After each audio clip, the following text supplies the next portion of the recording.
Eastern. Greetings. Welcome to Wake the Dead. We have a swapcast with our good friend, Dr. Hans Utter, with his show, The Resonant State. Welcome, Hans. Say hello and tell us, who do we have here speaking with us today? Good question. It sounds like a Zen Cohen. I'm. I didn't quite follow your question. We have William Ramsey. Yes. You're talking about me. Okay, so I am. Well, I said it would for you to say hello and then to introduce our guest here, sure. William Ramsey. Sure. So both of you can say hello. Yeah. Okay, great. Yeah. So it's a pleasure to be here. This is a joint podcast between Resonant State and Wake the Dead. And so we're joined again by William Ramsey, who's been doing very detailed research on this film and book. And the book, as William was saying, as I did go through the book after this thing started, even though people are aware of it, I think it has kind of slipped. And as you mentioned, William, it seems to be coming now back into a bit of the zeitgeist, a bit of the discussion. But it is of such importance, right? It's so interesting. And let's just mention the book real quick. It's a Manchurian Candidate, and by Richard Condon, I guess, is the writer. And the movie again is Manchurian Candidate, produced by the mobster there, and in '62, and then taken off the market by the same Frank Sinatra.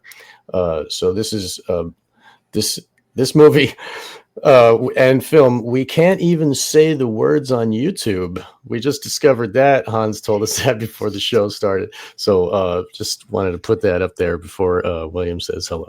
Thank you. Oh yeah, just to mention that the video was censored from my YouTube channel. It's getting a slow start since 3 of my videos, or 3 of 6, have been censored. But I got the list and I got the detailed explanation, and it says terms of service: you cannot mention either the book or the film Manchurian Candidate. And they had the listing had every single time code where we had mentioned it. So. But they said if you edit that out, you're welcome to re-upload the show. Well, it's not going to be much of a show. It's just going to be a long, censored beep. But I mean, that shows that there is something here that maybe should be.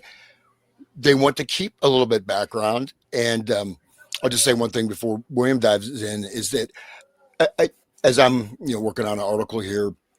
Should be coming out in the next month or so for Journal, but a lot of the things that were done from the 20s, 30s, 40s, 50s, this is the basic structure and rubric that is still continuing today with some type of modification, but not necessarily that much modification, right? So I'm doing an article on this FM radio stuff, and FM radio served as a network much as the creation of television, internet, and things like that. And so in a way, when something hits the collective consciousness, right? So this Manchurian Candidate is something that's injected or arrives, right? It's discovered, it's pulled out.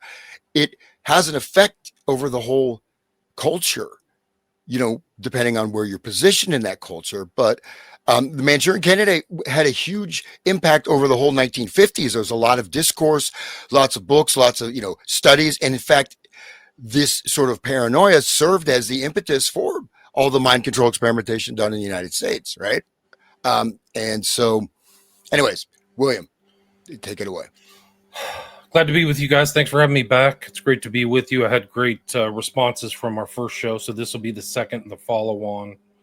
And I'd like to just kind of go back into the book. We may have to start using code words, call the book like sunflowers or something. I don't have to come up with something clever. So we'll go back. But it's incredible, the censorship. And also, like you said, I've noticed certain people talking about the Manchurian Candidate kind of pop back up into the consciousness of people. And I think it's important because it ties in, my studies kind of started, actually, believe it or not, with these assassination attempts on Trump, these kind of strange characters, Crooks and Ruth, and there were other ones that we don't know, and some of these other recent assassinations and some of the trans kind of killings and stuff like that are very strange. So, but I like to just kind of go back, like Condon's important. There's a lot of like Illuminati numbers in his book. We call them occult numerology or something, things that tie into 9/11. But this film had so many important people, and like we mentioned it before, Sinatra, Janet Leigh, some of these other characters. But like Condon put in the 11. So the beginning, if you remember from last show, the troop is captured and taken to Manchuria. There's literally 11 people, or 22 people take 11 bodies, and you'll see it right here, like in this video. This is literally just a cut and paste from the movie. And then they're doing this thing in their schoolhouse. Yenlo inserted in the minds of 11 American. If people who don't know 11, the importance of 11, it's like a master number. Crowley used it. It's the number of magic. So they're implying that this hypnotic process is kind of the implementation of kind of a magical act in a way. I think that's what Condon's implying. And there's like 11s all through this book. And it also at very crucial moments. So you'll see, and I'll play this video here, the crucial moment where, this is it. Raymond's at 11 a.m. He went to bed at 11 o'clock. So this hypno-programmed assassin does things at certain times according to numerology. Here's a 9/11. Like literally 911 names are stricken from the list. So like that's a pretty strange one. This Medal of Honor is this kind of thing that's given this kind of intelligent legend to Raymond Shaw. And we'll see that when we get to Oswald, how much of his past is a legend. Hey, real quick, sorry. 22 also could be relating to the trumps of the tarot deck and the paths of the trumps on the Kabbalah tree, and with the internal programming of the monarchs, as well as the well, let's just leave it there. Well, if you don't mind going back to that first slide, because I just wanted to just touch on a few other numbers. If I'm not really an expert on this, but you go down here, 3 company of the 35th Regiment of the 66th Airborne Division. So I think we see some, some other. I don't know if you guys have anything to say about those 3, 5. You got your 3, 6. I don't know if that's it. If any. That just popped out to me. That's another like the 6 or multiples of 6. 3. Well, the 66 is like the fallen angels. Freeman talked about that a long time ago. Like Route 66 and all that is like the path from Kether to Malkuth, like the falling of the. Yeah, that's what that one like. Crowley's Liber 66 is basically child sacrifice. You can read that. So all those people who say he's not involved in child sacrifice, read Liber 66. Right. They're just gaslighting people. A lot of those followers are. But yeah, so 11 contact. And this is kind of the induction thing, the hypnotism. They talked about 11 hours. The subject's in there for 11 hours. The critical application of deep suggestion was observed during the first 11 hours of immersion when the primary link to all future control was set in. So these are not mistakes. And Condon's frame of reference is impressive. He had classical allusions all through this book. Clytemnestra, these things like people kill their mom and stuff like that, which is how it ends. The book and film ends. But here's also the first scene where Sinatra, not a mobster. Sorry. No, I used that was just the terms I used earlier. Apparently, that's why he fell out with JFK at the end there. Is that JFK found out he was heavily involved in the mob, and both of his parents were basically mafia adjacent. And if you ask Bryce Taylor, he was an enforcer for the cult that did the trauma-based mind control of the monarch slaves. He would beat the women. He was a enforcer, teaching them, to follow orders by beating them to the edge of their life. That's what his job was. Bryce Taylor, Sue Ford is her real name. Thanks for the Memories is the book that she wrote. She talks about that. I just throw something out there too. Is that I'm sure most people are aware, but like in films, everything the unconscious or subconscious perceives everything. So even you're watching the movie, even the number of cigarettes in there, that book title, the 313, you are perceiving that. And they found that, they call the 25th frame. That's where they kind of usually implant the little, like subliminal or whatever like that. Right, because our eyes only see 24 per second. Yeah, but so the the 25th is, yeah, right. But they've done studies that even the unconscious or subconscious perceives the 25th frame also. So all this stuff is going in, but in fact, this is done. I mean, we're basically in an ocean of this, right? This stuff has been going on. You have around the time the 50s, subliminal seduction, and all this stuff that was coming out. The depth men at Madison Avenue using techniques akin a bit to mind control, right? The depth men were doing psychological analysis. Of course, this goes back to the disciples of Freud, Anna Freud, and Bernays, etc. But yeah, just to say, so these things are important. It's not just you're nitpicking something in the background. Your mind is perceiving that, and it can have a cumulative effect over time, especially on the subconscious, which makes it more powerful than it's consciously perceived. Hans just mentioned Freud. That dude was working with subliminals and the programming of putting them into altered states, accessing, like, I guess I can't describe it, but Freud was into that same type of line of information and study that Mengele was doing during World War II, like, the dissociation and making alters and programming of the alters. Like, Freud was using hypnosis and was influencing the subconscious mind for purposes that we might not know exactly what was going on, what he was really studying, what his true purpose was. I didn't know that. I wasn't aware of that at all. Yeah, I'm familiar with Estabrooks. But Freud also started, it's important to note, he started as a neurophysiologist, similar to Watson, and after him Pavlov, right? So this is a different type of conditioning, and one could posit that potentially he was basically doing a more hard science, right? And then suddenly he comes up with these theories and this whole architecture, superego, this, that.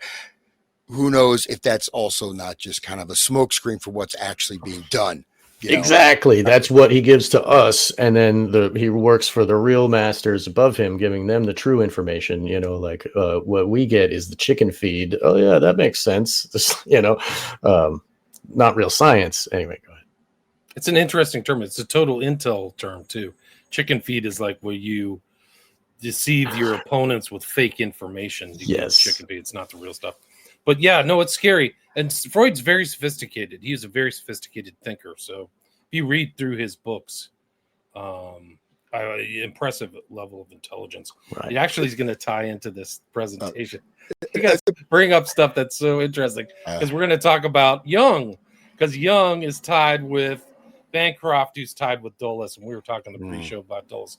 Dulles is the key figure.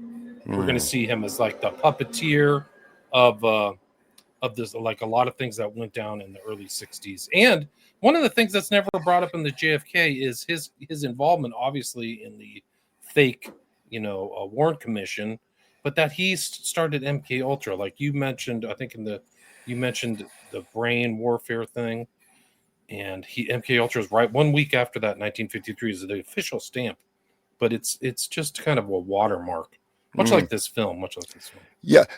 Just one last thing on Freud is that, he introduced things like Thanatos, right? The death drive and the pleasure principle, and the fact that all of your problems are because you're repressing your natural desires, right? So it's, the problem is like, I want to, have this orgiastic sex life, but that's why I'm depressed, because I'm not doing it.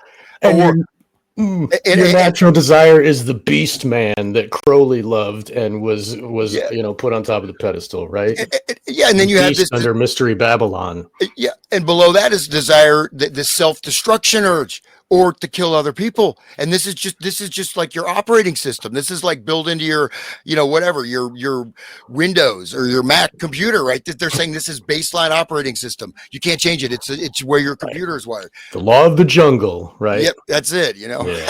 So, okay. It's interesting, yeah. Anyway, so you see the clock here, 3:11. So this is like the first scene where he KKK, right? 3:11. Right. The 11th letter. Right. So it isn't. These are not mistakes. Just like you guys said, this is not it. And also the telephone behind it's kind of suggestive, is that like the incoming call is coming, you know. So I think the symbolism is accurate. Also, the telephone is, if you look at the image, I know the listeners can't really see, but there's a glass of consumed alcohol where there's a little bit of spirit left in the glass, and that is distorting the phone behind it. So like the influence of some spirit comes through the phone, right? Maybe that's what, I don't know if people get that far into it, but that's an ectoplasmic photograph, right? Those photographs, seriously, they look at those, whatever, from the 1890s, whatever, the Spiritism movement, that looks like one of the ectoplasms, right? That they have in the pictures. Right. That the spirit essence that you can capture on camera, like, oh yeah, that's really gross and weird. It's interesting that you bring up this telephone. Let me bring up this picture right here, because I'll give a shout out to Austin Picard, because in the Artichoke documents, Artichoke is pre-MK Ultra, they said they could induce the hypnotic trance through the phone, and that's what they were. They actually created like a self-help video before, like in the early 50s, to show spies what you could do with hypnotism. And they literally have the transcript in the Artichoke docs. They don't have the movie. I don't know if the movie's still around, but they're like, here's Bob. He's in here. He decides to call his secretary, who he's pre-programmed, and he programs her through the phone, through induction. And it's really incredible. But that document actually exists from the Artichoke docs. But if you remember, so they're showing you these techniques through the film, is my thing. And if you remember from, I don't know if I mentioned this, but like Sinatra's friends with William Joseph Bryan. He knows this guy. And I mean, remember the name William Joseph Bryan. If we can get to the end of 2 hours and I can get into some of these other characters. He's friends with Belli, who is Jack Ruby's attorney for some strange reason. Belli is really a civil attorney. He switches to specialties and represents Jack Ruby for some reason that nobody can figure out. But right, we spoke about that in the first episode. Okay. Yeah, okay, good. Let me see if I don't know where this picture of. I have here he is. So this is Raymond Shaw. This is like one of the first things where he gets triggered, and this is over the phone. Somebody's talking to him over the phone. Do you guys see that? You didn't. You gotta share it. Let me stop. There you go. There you go. So this is kind of a sequence in this where he gets called and like, hey, you're going to do this. So that's kind of an interesting thing. So this phone is important. This is from the Artichoke documents. It really is real. They figured it out in the early 50s. So we're seeing kind of this actually. Yeah. So in real life, like they portrayed in the film, but it actually is doable in real life. So with the phenomenon of multiple personalities, there are observer personalities inside that are waiting for triggers, like always watching and listening. And when certain danger or something exposes itself to the victim, that victim takes that stimulus in through their ears or their eyes, and that causes the switch. So this is what's happening on the phone, like the auditory, comrade, the implications, the audio message goes in, and the internal processes of the monarch is that causes the switch, just because they are programmed to switch with certain stimuli, being words or the looking at the card of the Queen of Diamonds, which is featured in this film and book. Getting those stimuli through the eyes or the ears or touch, it's all, there's many different ways of triggering the switching of the alter personality. Just want to get that in there for people that have never heard of this kind of thing. Or scent, also smell. Yes, all the senses. Yes. And it all goes back to Estabrooks. He knew all this stuff in the 30s. This is all established. You can read his books on like hypnosis. It's actually in the intro to Dave McGowan's book, Programmed to Kill, starts with Estabrooks. So he keyed into it. So it's incredible. Like he really got to the crux of like this process in that book. And he utilized the audio with the psychic driving, when he put his victims, make them fall asleep with this little microphone under their pillow, and it would speak words into their ear, which was featured in 1984, actually, in the fiction of 1984, that actually happened with Ewan Cameron, called it psychic driving, where they would like implant the message into the mind during the dream state, and the hypnagogic in between awake and asleep is very suggestible time of your brain to have those messages put in. Right. They called his like lab the sleep room. And according to this most recent case that came out, I don't know if you guys listened to that show I did, but like the victims in the sleep room, they would see the doorway and they would shrink back in like total terror and fear of going in there, because he would put him to sleep for 3 months. He's a monster, just like Dulles. We'll get there. It's in my slides. I mean, this is incredible stuff. Well, yeah. Just one thing is that some of these experimentations, I mean, if you look at some of these different cults operating in the 60s, some of the movements in the 50s, you don't think they're going to be willing just to run an experiment to understand these processes, right? In a individual level, then moving up to a collective level, right? And the first Macy conference, which before it's technically the Macy conferences, was on cerebral inhibition. And this is the term for hypnosis, cerebral inhibition. And I may have mentioned this the last show, but the initial, we started in the 40s and stuff. A lot of this, they start working directly with the brain. Before that, the brain is sort of almost no one's really trying to work directly on the brain. It's almost like don't touch, also don't go into it, right? But the thing that is, for one of the first things that was discovered with these inductions of altered states through, like, say, flicker, especially using flicker, types of auditory driving, etc., was that the hypnotic state, the person's brain will be operating normally. They can be in a hypnotic trance, go through all their day-to-day activity, talk normally, speak normally, act normally, and have no idea they are under hypnosis. And this is really of central importance, because we have the present, obviously, the guy gets the trigger, he's going to go out, I will kill somebody, right? But the fact is that you can be in a permanent, semi-permanent hypnotic state, and this can be induced and will not be recognizable to the person, and will also not even be recognizable externally, except for the person who has induced that state. So that gives really a great degree of power. You guys are beating me to my stuff, man. This is it. Anyway, I can't wait to talk about Mengele. Okay, go ahead, please. I'm just trying to show that Condon knew a lot of this kind of secret society stuff. 311 here. Right.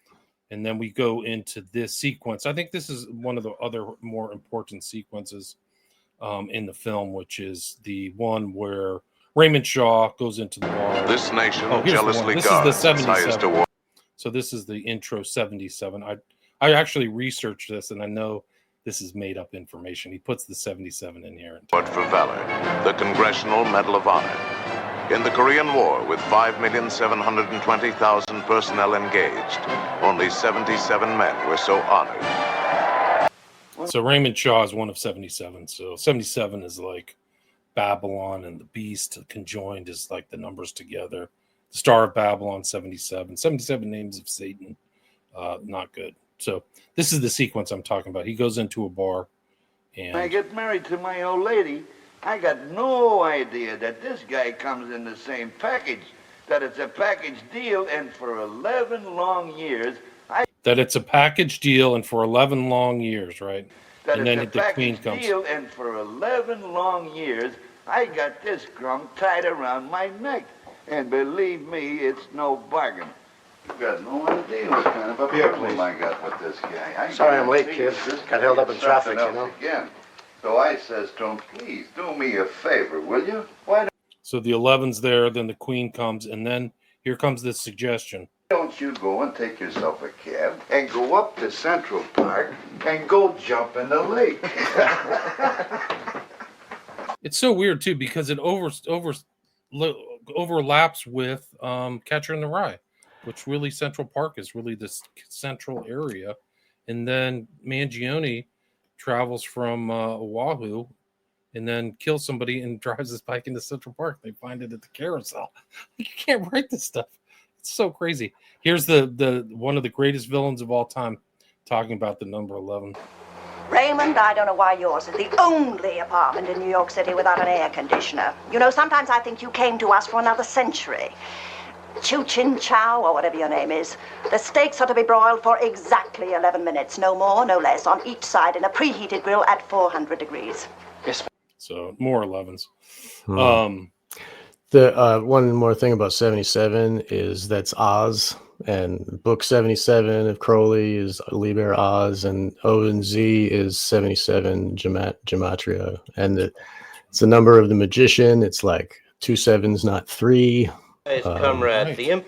It's like it's Liber Oz, is it Liber 77, which is Right. there's no God but man, right?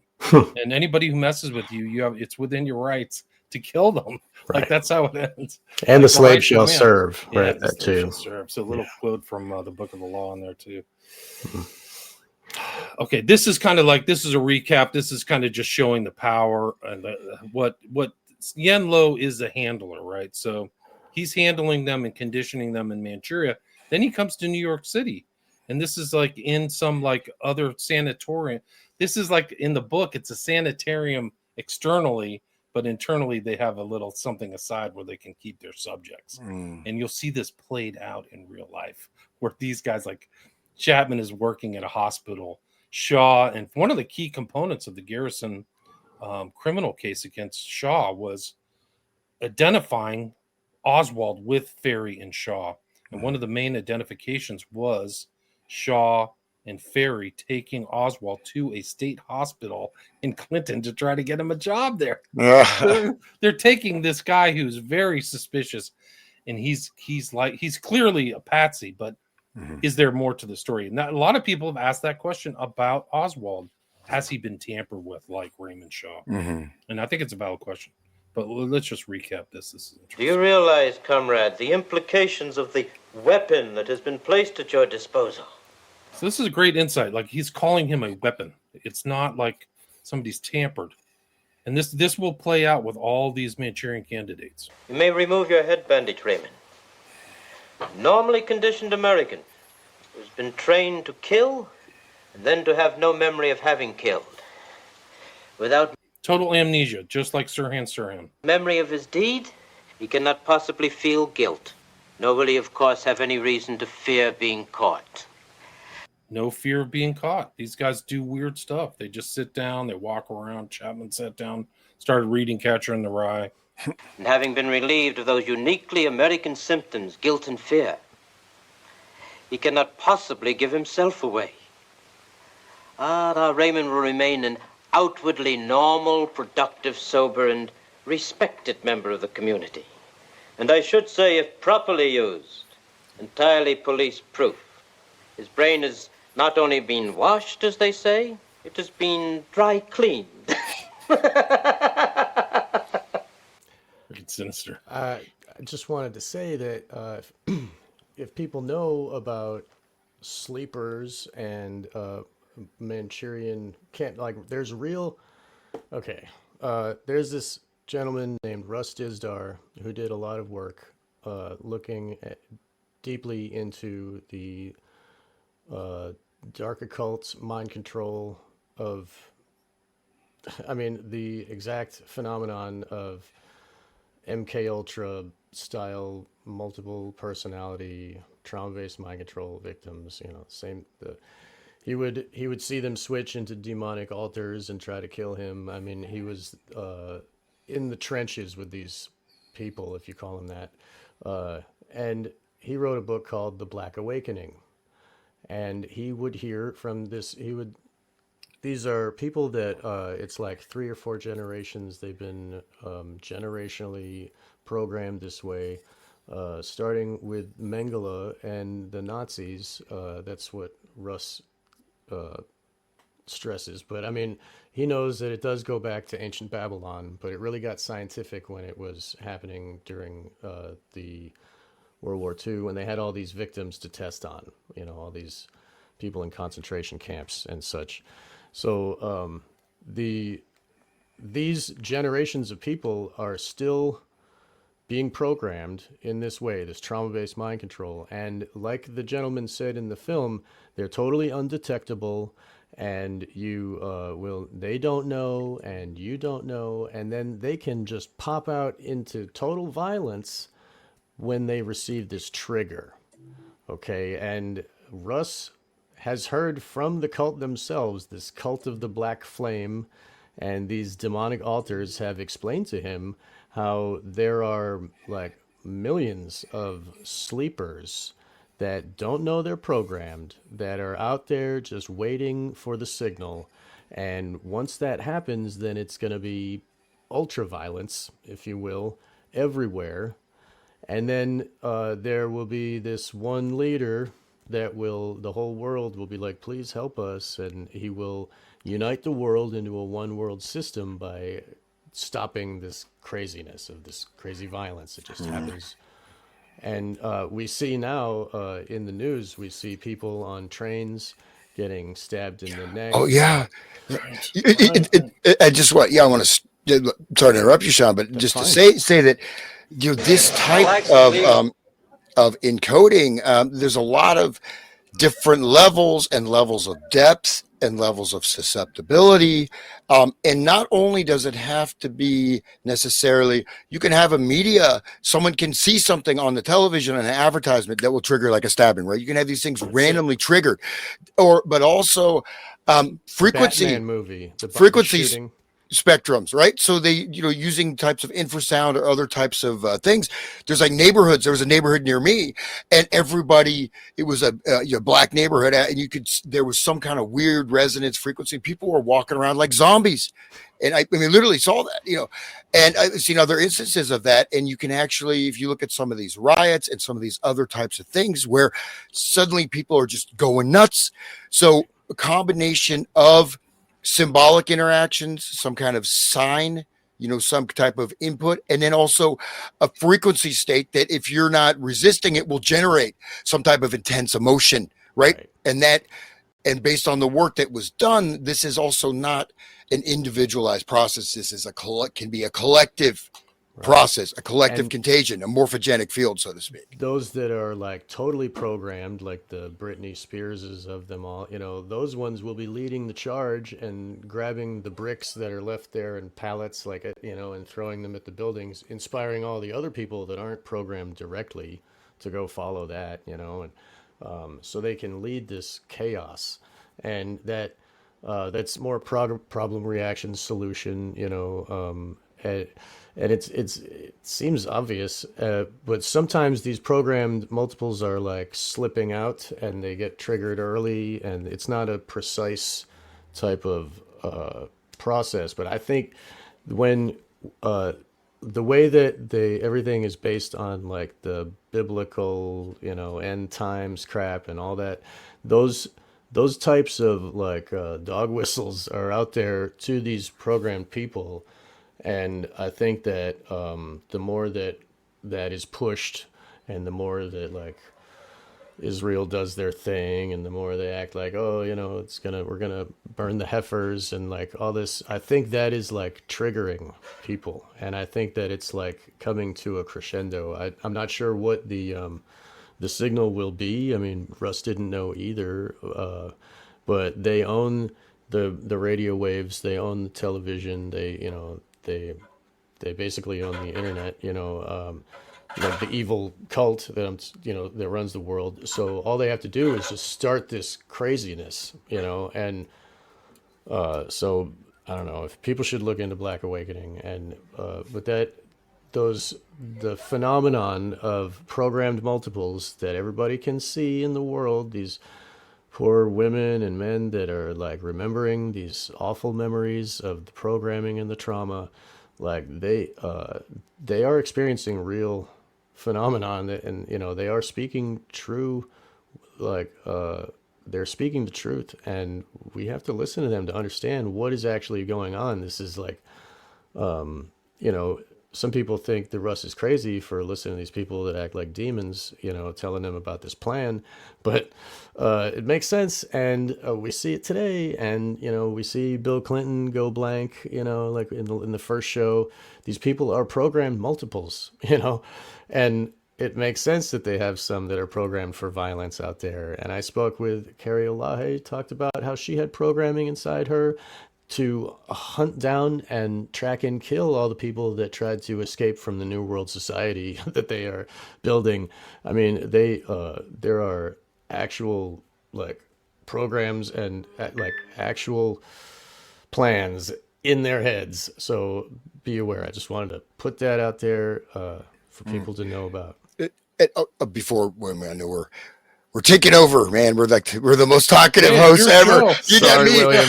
Sorry. Sean kept apologizing to me for talking too much, and now I've started talking too much. Man, what have you done? But anyways, no. But one thing I think it's important to recognize, as I mentioned, that kind of hypnotic trance can be almost like a gauze, right? It's a very light film. So I'm just hypothesizing that you don't necessarily even need, like, I think that the DC Sniper is a great example, right? Of someone that's a great story, the whole DC Sniper case.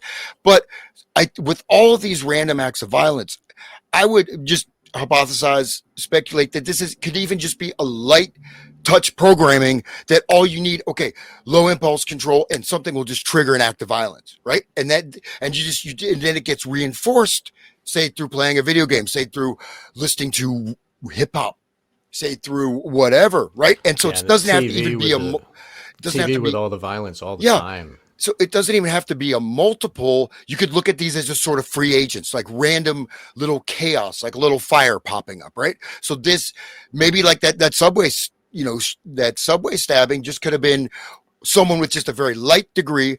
They just, boom, it pops out, and these could be happening all over the place randomly, it creates fear, destabilization over the whole society. Well, so it has a tremendous ripple effect. That's the intent of the Black Awakening. It'll cause such anxiety that we will plead for a ruler, It's happening. Ruler. Yeah. It's happening. People have called it Gladio, or they've called it something. I call it collective psychic driving.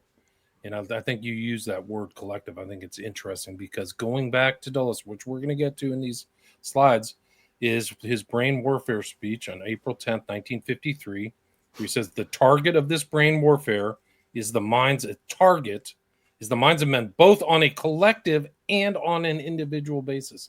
So you have to think how he's thinking. So the average person's thinking, they're just going after individuals. He puts collective before individual. He's thinking about the society. The aim is to condition the mind so that it no longer reacts on a free will or rational basis. The intent is to take away your free will and rationality, but responds to impulses implanted from outside. If we are to counter this kind of warfare, we must understand the techniques the Soviet is adopting to control men's minds. Crazy. So this is that's right at the end of the Korean War too. So this is cybernetics, right? Like to control through stimulus and your mic level's gone down for me. Do you notice that? I'm sorry. I will. Is this mic level lower? Or is it is lower. Yeah. Okay. I'm sorry. Here, I'll fix that. I apologize. You sounded like Barry White. Barry White. Is this better here? Is this okay? I don't know. I just noticed it go down because your mic level's lower than Hans's. Okay. And it should automatically change it, but I don't know. I've got automatically adjust mic clicks. That's always a good thing not to use. I try to make it so that we're all on the same level, so that nobody's you're definitely lower than me right now. Maybe I'll turn my mic up. I don't know. Here, I will. Volume up. Okay. Yeah. So that's it. I mean, it overlaps with this Ewan Cameron case and this discussion of Manchurian candidates, and it goes all the way to the present. I don't know if people know. I don't know if you guys followed this, but this Jay Taney versus McGill University case is really incredible. And I did 3-part. I read it out in my podcast, so people check that out because it's all there, and it involves Ewan Cameron, who we're going to see in these slides, who's friends with Dulles. From the very beginning, Ewan Cameron is a close friend of Dulles. They're connected all the way back to World War II.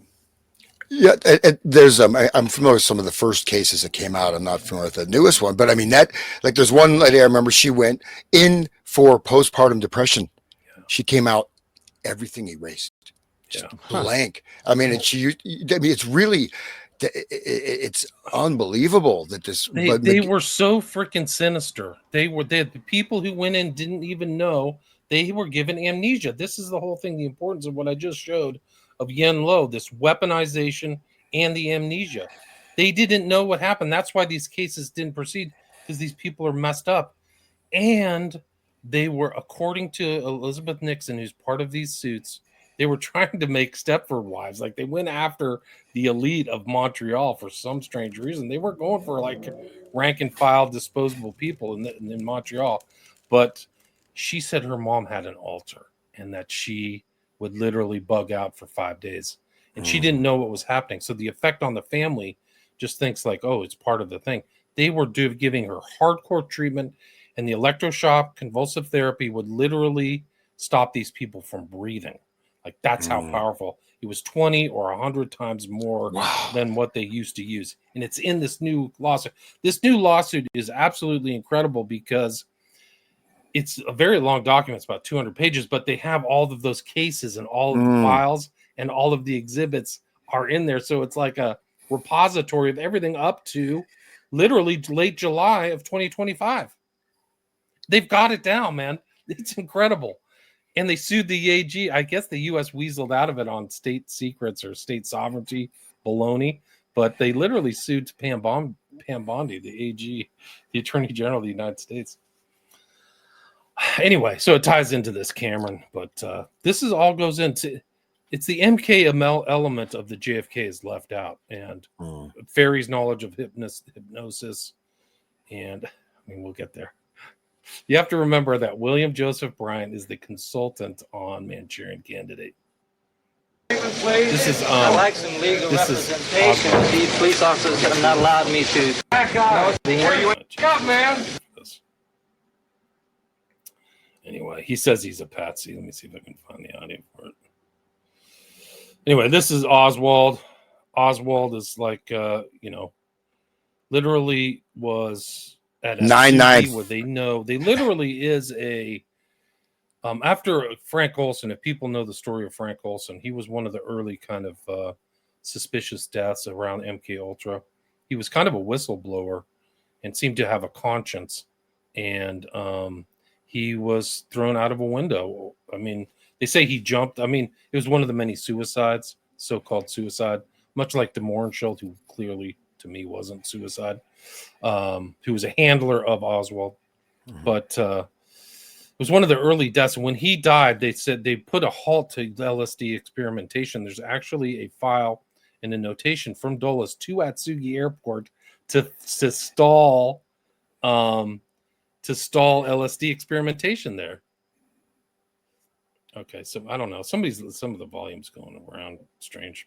Anyway, so this is known stuff. Where does Oswald show up before he goes to the Soviet Union at Atsugi? And there's connections to like a lot of strange people there, allegedly, of like Gottlieb, who worked directly under Dulles and stuff like that to Atsugi. And one of the things that's interesting about the Montreal cases is that Ewan Cameron, who's friends with Dulles and knows Dulles, and Ewan Cameron literally interrogated Hess, who was the number 3 Nazi in Germany. He's in the paperwork, but Ewan Cameron was always an American citizen, so they offshored a lot of their research into Canada and other places, so they wouldn't get busted. So it was a way to like wash stuff. Kind of like what they do. Oswald. This is a remarkable picture right here. This is literally a real picture, and it says, "Bing, you are hypnotized." It says Janet Boland and Oswald at the old bio lab. Wow, isn't that crazy? And look at that. What is that? Like a rat or a monkey? I mean, it's like that's like this out. And that even that gesture, like you've got that. That looks like a stage photo. So you wonder. I mean, can you hear me now? Yes, we can hear you. Yeah, that's a bizarre photograph, right? So these are things, this looks like a stage photograph, right? Classic StreamYard. It's working. Lose the connection. I don't even know why I pay for this dumb program. It does suck. It's working. I don't know why you're not hearing. Can you hear us? Check 1, 2. We see you, William. We can hear you. We can hear you. Anyway, I'm supposed to be able to hear you, but I can't. Let me put it on my speaker. Sorry. That so it like we do hear you, William. This happens a lot. StreamYard's too expensive. Can you hear me now? Say something. Yes, we Blah, know we blah, can't. blah. You're It's there. not even coming through. You guys are going to have to talk. So I'm Okay. going to Okay. restart my computer and come back on. Okay, so we'll just keep going. So If you look at the posture of that woman pointing, she is doing like the Crowley posture in that image where he's like putting his finger up, the scratching at the darkness or whatever. yeah, and the right hand, left Yeah. hand down, aligned with that skeleton skull of some animal. You know, so there's so much. I mean, You are hypnotized. Like, wow.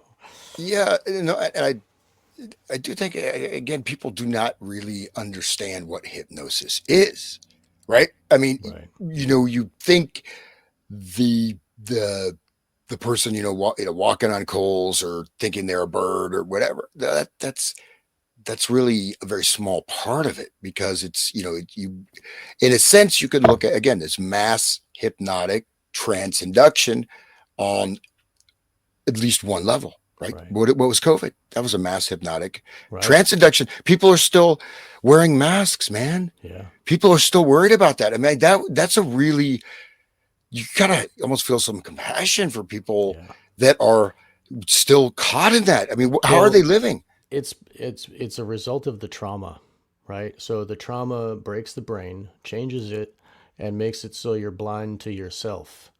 So just like circumcision, like you know, it causes dissociation to be the you know, the default mode, and then when the dissociation happens, the programming can happen, and they can do what they want with your body. You know, it's a trigger that's natural in the mind that they have, you know, evaluate, or they've found a way to exploit. And this is the whole process, is the trauma. You know, the trauma causes the hypnosis, I think, causes the dissociative blankness where everything can be programmed in.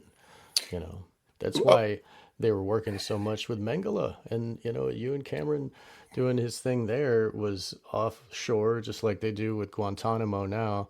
But, you know, Hitler was working for our guys too, or it wasn't our guy, but, you know, the evil cult that was running Wall Street and all that. You know, look at the books, Wall Street and the Rise of Hitler. Anthony Sutton. Sutton, yeah.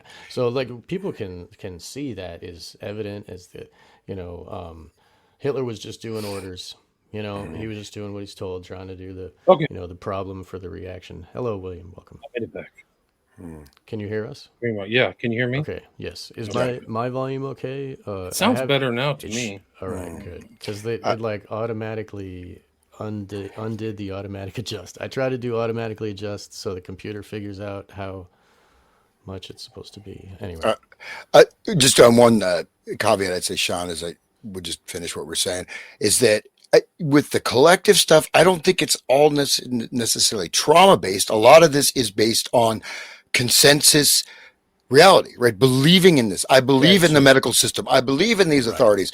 I believe in my position, and I believe, you know what I mean? And I'm going to fight for that because you're attached to it, and it gives you a, you know what I mean? A normalcy. You're part of the tribe. That, but so that was the new normal they imposed on us after the trauma of be afraid, stay home, let your grandma die, you know, all that shit, where, you know, you can't even hug your mom. And that's trauma, you know, that's what and that is what the trigger, that where the next step is they can shovel in all that, trust the science. That's Milgram, right? That's Milgram, obedience to authority. Yeah. That's straight Milgram.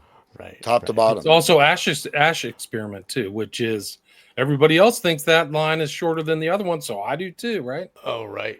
Solomon Ash and Milgram. Ash. Yeah, yes. The rumor is Milgram was financed through funds from the CIA from MK Ultra to conduct those experiments. Of course, it's all one big thing. It's dude, it's massive. MK Ultra was massive. It was like the freaking, Manhattan Project. They're It's the not new screwing government, around. right? It's the real government underneath. Yeah, yeah. That's what the deep state, No, where they this get all their this control. stuff, Sean, is so important around Manchurian Candidate because it's like the precursor to everything that happened leading up to COVID too. Exactly. Yes. And The era of leaders, the crowned and conquering child, right? The new Aeon. yeah, the Yeah. Anacorus. Welcome to the jungle. This is incredible. This is an incredible picture, man. This guy, 1957. He's special. There's something about Oswald, dead at 24. And he's been he has connections to so many important intel people that it's just astonishing. Like James Jesus Angleton had his 201 file. This is Jefferson Morley in The Ghost. Like he literally had a special file on Oswald from very beginning that he kept and never divulged to anybody else. So And notice odd thing is that she's pointing with her left hand, right? Left finger, not right finger, right? That's the left hand, and right hand gesture. So this is a stage photograph for sure. I mean, look at it was set up, right? It wasn't just, it looks like, oh, let's just catch this cute thing. Being you're hypnotized in the old bio lab. Man, this poor guy. it's an incredible picture, Yeah. dude. Like when I saw this on social media, it's Traces of Texas. I was just like, wow, because he was in you see Raymond Shaw in the hospital. He was in the hospital for a venereal disease. Who goes to the hospital for stays for the venereal disease? And you'll see this repeated with all these Manchurian candidates. They go into hospital stays for way weird times. That's why you have to read this. We have to do another show, or somebody has to talk to me about this Jay Taney case, because they show Cameron adapting this technique. He's not just testing the same thing. He's refining the process of mind control, and they show it. He's like, okay, we've got this thing down. Now we can do more hypnotism with drugs. Now we can sleep and then drug and then hypnotize and then induce. And then we do this. And you realize MK Ultra is the research part, guys. It's the research. It's not the operational part. The operational part you'll never see because it's, and they actually mentioned that's MK Delta. Yeah, they mention secrecy and classification in this this Jay Taney court case. So that's very important. They keyed into all this stuff is freaking secret, and all these bastards have top secret immunity and top secret clearance. So the public will never know. So when Helm said he burned all the records, they learned everything by 73 or whatever. They didn't need them anymore. They figured it out. They cracked open the brain. They figured it out. Why do we need? That's just it's just bull. It's slop for the dumb public. Come on, man. And what did we get? It was just a bunch of financial records, payments and shit. We didn't even get any of the real stuff. Yeah. And so, then actually it's once you don't need to look at the research documents, how to build a car engine, right? That you build, the car engines are built. So you don't need to go back. So once your car engine is in production, it's once these things are operational and devised into programs, and I would posit potentially that these programs can be segmented, that one person can be doing a certain role, implementing a certain thing, and maybe not even be aware of the whole synergy, right? Of this. So I think these things could be deployed across even multiple institutions, public school, psychiatrist, hospital, so look rings at these within people. Rings. And you got people, Satanists are placed in everywhere. You got them in the school board, you got them at the library, you got them at the police station, you got them at the hospital, and they're harvesting what they need for their cult. They're getting psychopaths over at the police station. They're getting their blood and their guts and stuff for all their dark rituals at the hospitals. People are placed. It's a hierarchy of obedience, and the LaVeyan Satanists are just collecting a bunch of psychopaths for the cult orders that are above, and the rings within rings that we learned from Cecil Rhodes, and that is the structure of Freemasonry. You got Freemasons, and then the Shriners, and then the Jesters, and the Quetzalcoatl, and it goes on. there's 33 degrees for the Scottish Rite, but there's 99 degrees over there, and like all this other. Memphis and Mizraim and all that other. Yeah, oh yeah, yeah. It goes on, and the blood of the victims and the whole. It's levels of mind control. The first level of the interned apprentice is just like, okay, I promise to keep secrets, and that's who they tap from. The people that keep secrets, and the higher up you go, the people they keep better secrets. Like the pedophiles keep secrets better than everybody. They got the most sick desires. They got to keep that a secret. They're not. So it's just the structure of obedience. It's just how power is. Like really. Sorry, I'm kind of. Dude, it's like Rosemary's Baby. It's like Rosemary's Baby. Like you don't know the doctor's in on it, and all these other people. Like, oh shit. Yes, exactly. Yes. This is the thing of like he's forsaken his U.S. citizenship, and it's known, like it's published. So this is when he's 20. He's so young. It's so crazy. And for people who don't know, like he was in CAP. Like I'll show the famous picture of him with David Ferry, a known hypnotist, when he was in 15. So his life and arc from 15 to 24 is just incredible. He's just as important as JFK. I mean, he didn't know he was in the hands of all these people, but as a Manchurian candidate, Patsy, it's an extraordinary existence. At that time, right? We were in the Cold War. Isn't that like basically treason? Could that not be punishable by death or at least some type of imprisonment? Exactly. And it's right there in the newspaper. So that's pretty. Like, why would this be featured in the newspaper, anyways? Right? I mean, so this is very interesting. He's giving a legend. It's almost like they're giving him the thing to Raymond Shaw, the Medal of Honor. He didn't fight in any heroic battle, but he came back a hero, and he just accepted it. This is the sheep dipping process of for a very long program. Well, this is a 4-year program, but I don't know. There's stories like there's one guy I talked to, Ernst or whatever, who said that even George White, who is like a notorious like hardball or cold warrior FBI agent, knew Oswald when Oswald was in New York with his mother. Like even when he was an early teen. Like that is so creepy that he was talent spotted in high school, right around by the time when, like you're saying, you're hypnotized. For people who don't know, Oswald kind of moved around a lot. He was actually in New Orleans.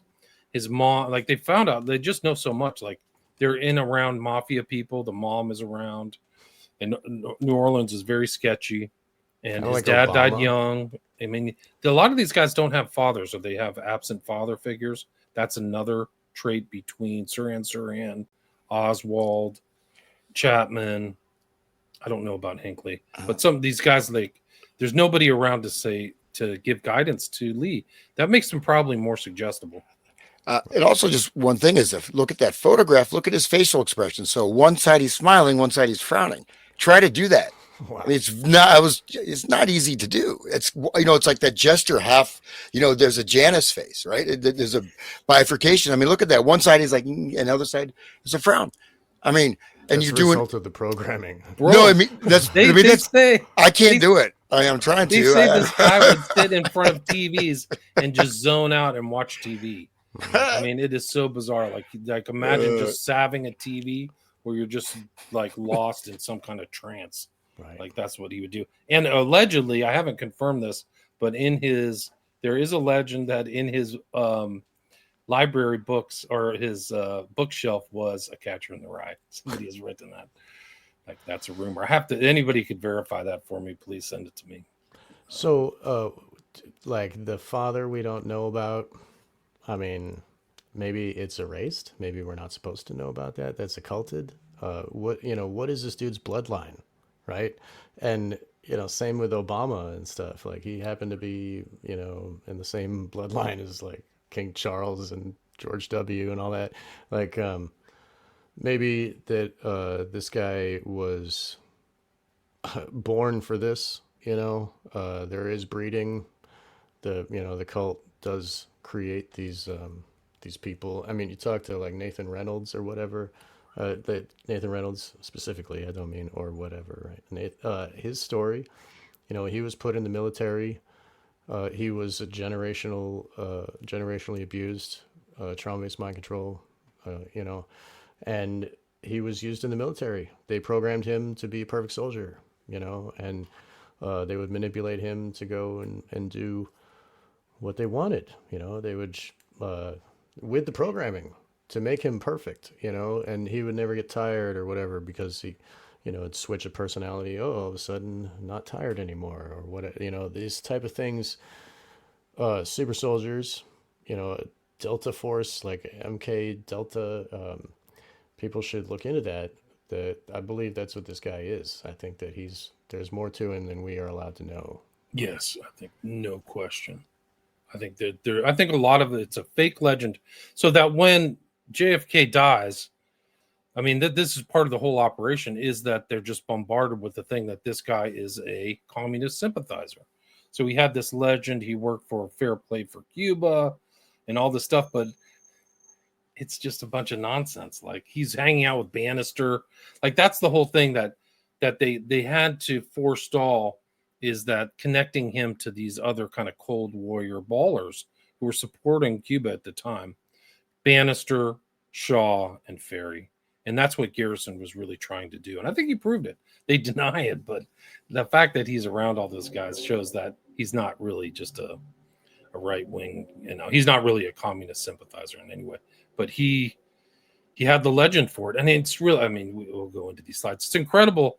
You have to talk about this as like, money was no object with this guy. They had so many people surrounding him that it was like he was a project for about 5-10 years.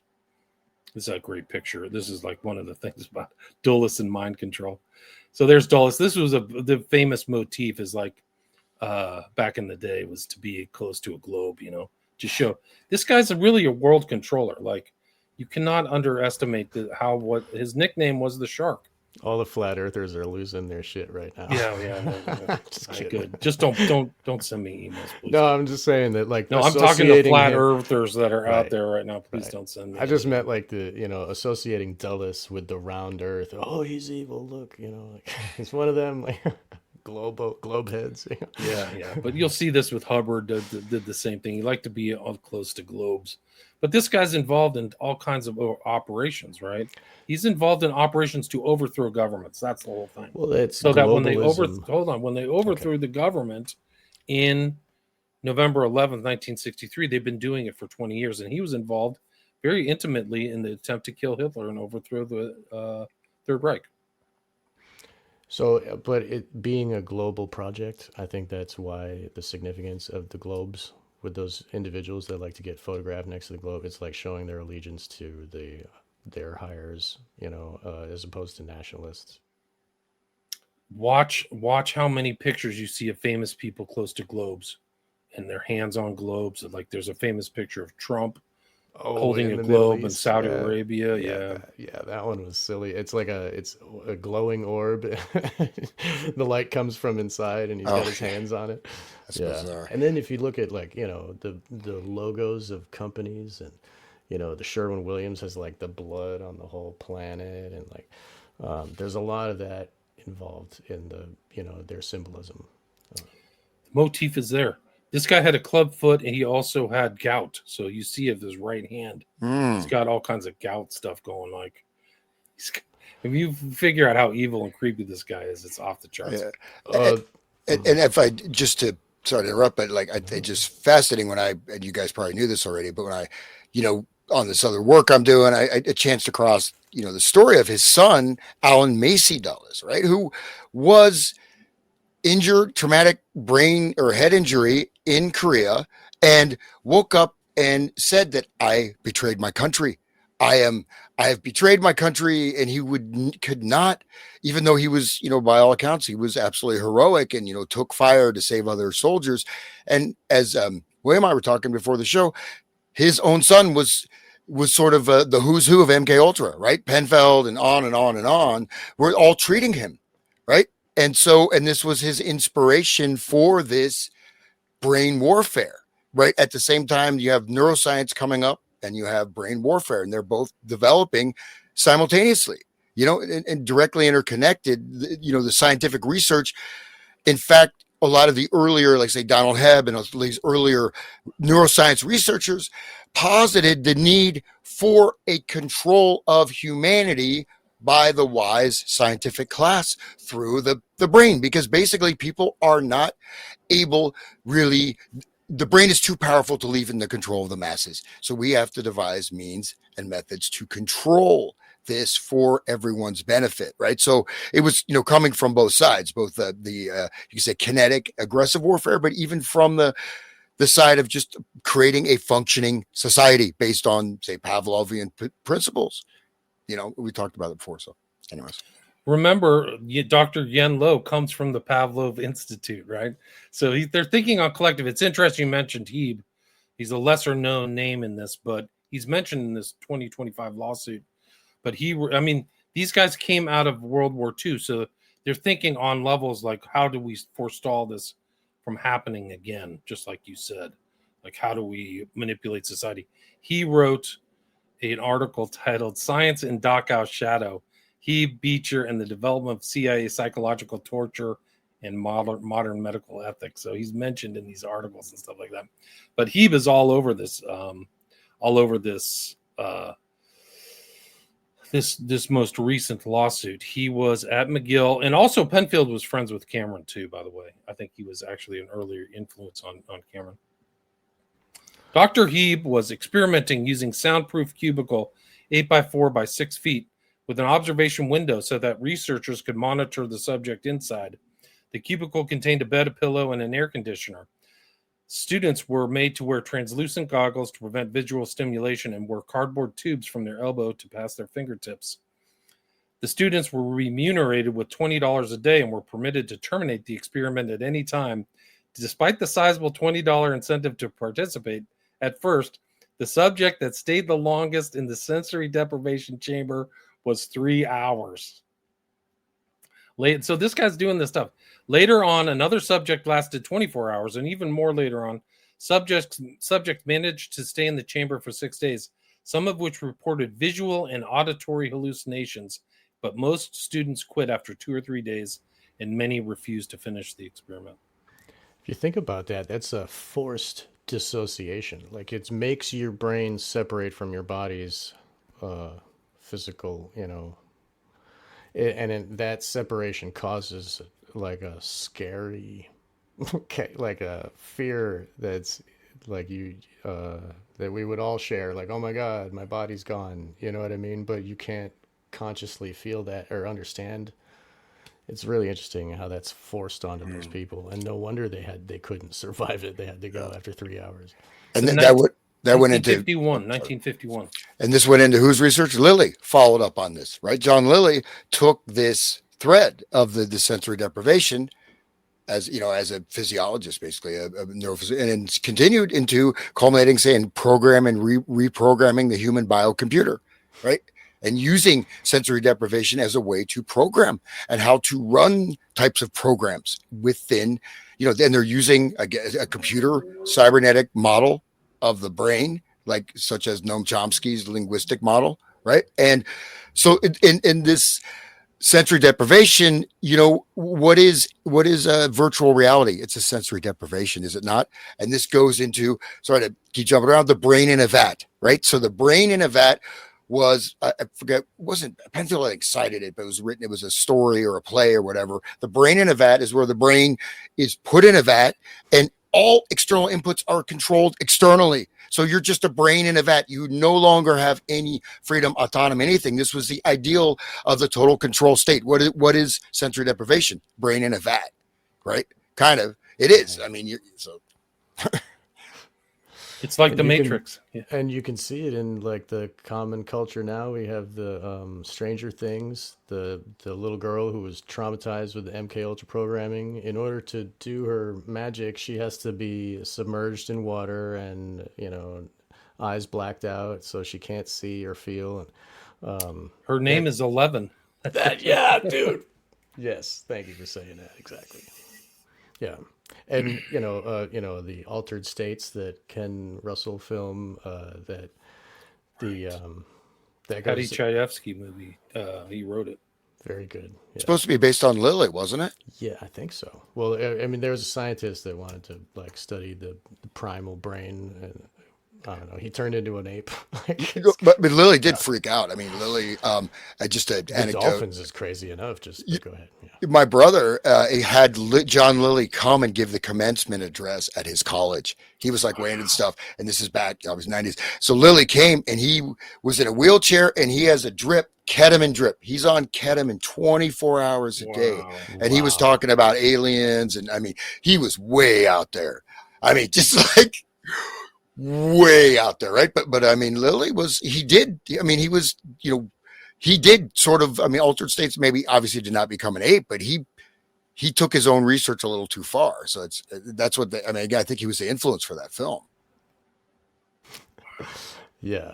And some of the experiencers of SRA and trauma-based mind control were put in dolphin tanks with dolphins. Like, I've read that, I've seen that.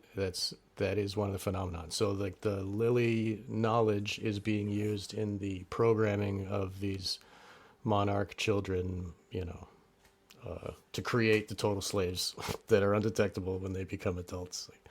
And one more thing before we leave off this picture, his gnarled hand reminds me of that of a magician.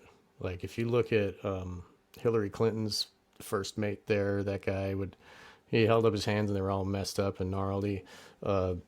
They substitute their hands for other parts of their body in certain dark rituals. Like, if they're gonna, some rituals call for you to cut off your member, your reproductive organ, but you can substitute that with your finger if you want, and still get the same effect in the magic ritual.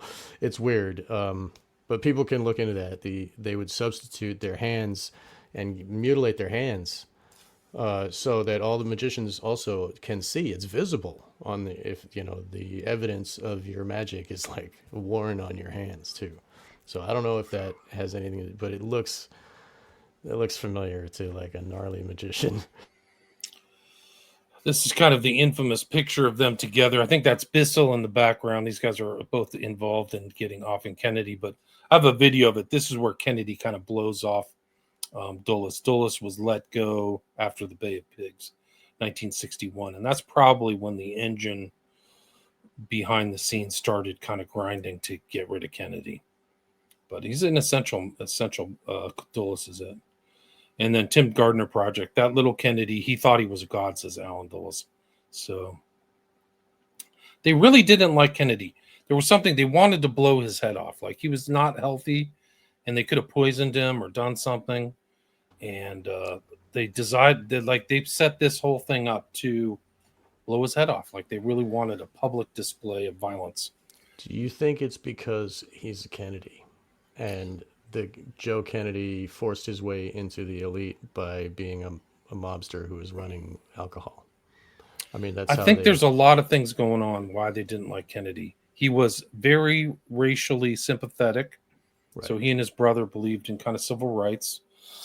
These guys didn't. The old WASP families. He's also Irish Catholic. And so that's a rival. And I think that there had to have been personal things between them where he was blowing people off. There was the famous Northwoods episodes where he's like shunning these guys. They're all around him, and this guy believes in civil rights and all that stuff like that. And I think they think it was personal. I think they really personally disliked the Kennedys. LeMay, Lansdale, the ugly American, Willoughby. So it's not, I don't have that kind of thing about the CIA assassination, which can be called CIA tunnel vision. Like, I think that one of the key players is Dulles, but they all wanted him dead. Luce and the Rockefellers. And I think it was a competitive thing. Yeah, the mob. Like, he kind of turned his back on his class. Like, the mob fixed the election for this guy in West Virginia and Chicago, and then his brother starts prosecuting him and is farting around with Marcello and sending him off to Guatemala. Like, these are personal things. They pissed everybody off. That's why his brother didn't get away either. Right. Also shot in the head. Like, yeah, all personal. Like, that's the whole thing. Like, you could poison these guys. We can go back to like Livia, right? So the character of Eleanor is Eleanor, the mother of Raymond Shaw. She's based on Livia, who poisoned all the enemies of Augustus or whatever. Like she never killed, she never did anything, but all the people around him died to her benefit. She was really a kingmaker. So yeah, so I think it's like a really personal thing between these guys. But just as maybe it's more broad based, but in a certain way, people talk about a coup, but you can see this sort of infiltration through the system, right? If you go even look at MK Ultra, you look at that moving into all the stuff that happened, say, at Stanford Research Institute, the Manson murders, to all these cults that came about in the 70s, Jim Jones, to all this other stuff. You can see these forces kind of marticulating or percolating through the system and like kind of spreading out, right? In a certain way. It's not that the whole top of the government, everyone is involved, right? But is it to what extent do you think, William, that the killing of Kennedy is also a killing of the American spirit or the American people, right? And it was maybe a coup, right? Would you call this a consortium? You could say internationalist factions, or would you say it's a consortium, or is it more monolithic? I would say it's kind of a consortium. I think a lot of people wanted him gone, and they moved together. I think it was part of this kind of New World Order ethos. Like we are taking over other parts of the world, and we're not going to have somebody have sympathy for Cuba. Like Cuba was on their agenda, and this guy stymied this. And they had already they had successfully overthrown Iran, Guatemala. I think Arbenz was Guatemala, tankering around in Indonesia. And they'd killed the guy in the Congo recently and put him in a 55-gallon drum. So these are ruthless, like money. They're really more efficient than any Nazi in history. So I think that he was they killed DM, I think, in South Vietnam too, like right before Kennedy was killed. So I think it was part of this kind of, and if you look at Dulles, he didn't believe in the kind of the egalitarian democratic means. He believed that a small group of like scientific elites should run everything. That was kind of his outlook. And so I think that's why the CIA was a perfect place for him. And the CIA creation was that